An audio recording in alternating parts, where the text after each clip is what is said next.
Hello everyone, I am recording today from the UBC Vancouver campus at the Hawthorne Collection, which is located within the Woodward Library. This is one of a few private collections that UBC, the University of British Columbia, houses. Between this location here, a few of the book stacks in this library, and then also in their rare book collections. It contains a number of things, including Roderick Haig Brown's first fly box with a letter describing it and a plaque that was used by the totem fly fishers for apparently the biggest sea run cutthroat catch of that year. There are a variety of flies both inside some of the presentation boxes and also out in some of the display cases. This is my first visit to this collection, and I hope it's not my last. And in fact, I may be using it a bit in the course of some of the work I'll be doing here in the future, including this first installment trial of my discussion around ethics and fishing.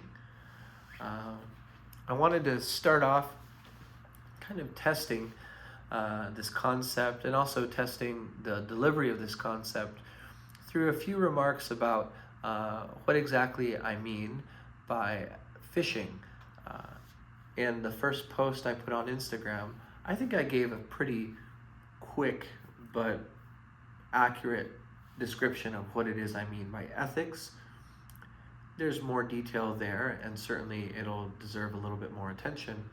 But I kind of just assumed, given the audience, that people would more or less know what I mean by fishing.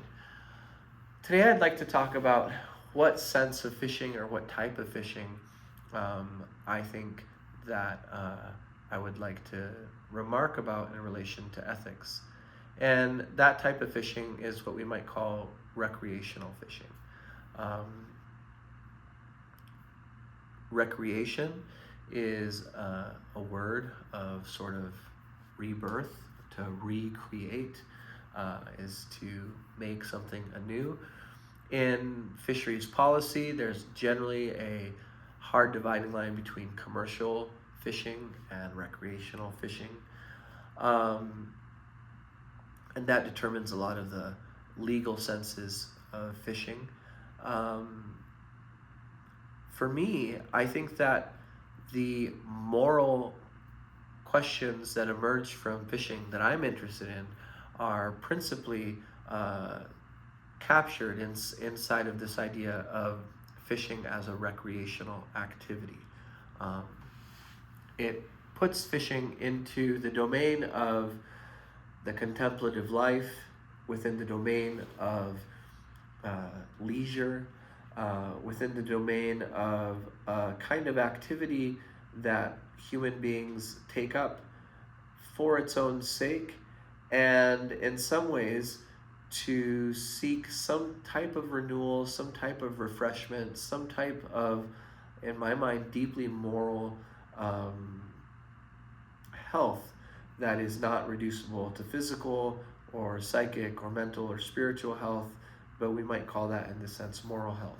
And so, in sum, if ethics is about the good life, I think recreation is one of the activities that we seek or engage in order to live a good life, or to live a kind of a life that isn't reducible to the more productive or transmissive functions of our life, the more perhaps economic functions. That's not to say that you can't make your living in recreational angling, but I would think that most guides would agree, and please correct me if I'm wrong, that whenever one is fishing as work, as non-recreational fishing, while there may be certain overlaps between the activity of recreation and the activity of professional guiding or fishing in some other way, industrial work within the industry,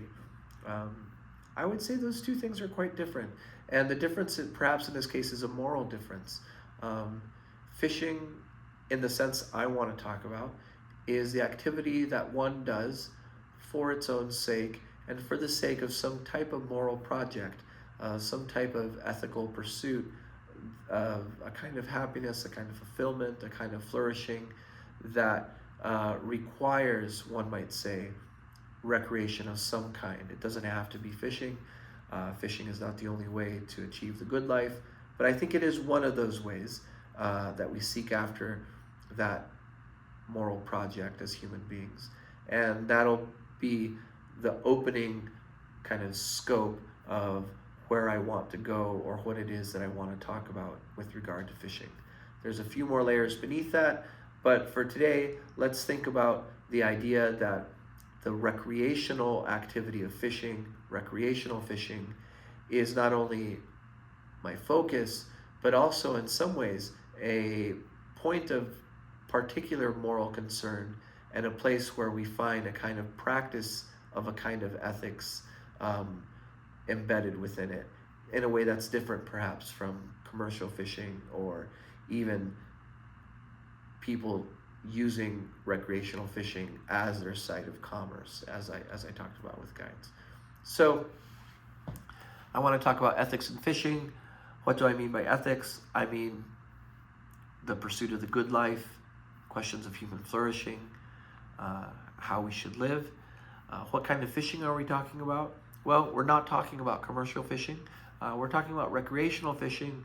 And from there, I think we'll need to get down a bit further into the kinds of methods or approaches to fishing that, in my mind, promote recreation more than they might promote production. And so that'll probably be the next installment where I, at some level, make what may be a controversial argument that there is a certain form of recreational fishing that is more, you might say, purely recreational, as opposed to others which might resemble some of the more productive forms of fishing that we might find within commercial fishing. But for now, we'd like to begin this very gentle introduction into the ethics of fishing, or ethics and fishing, by drawing our scope towards recreational fishing. Thanks so much.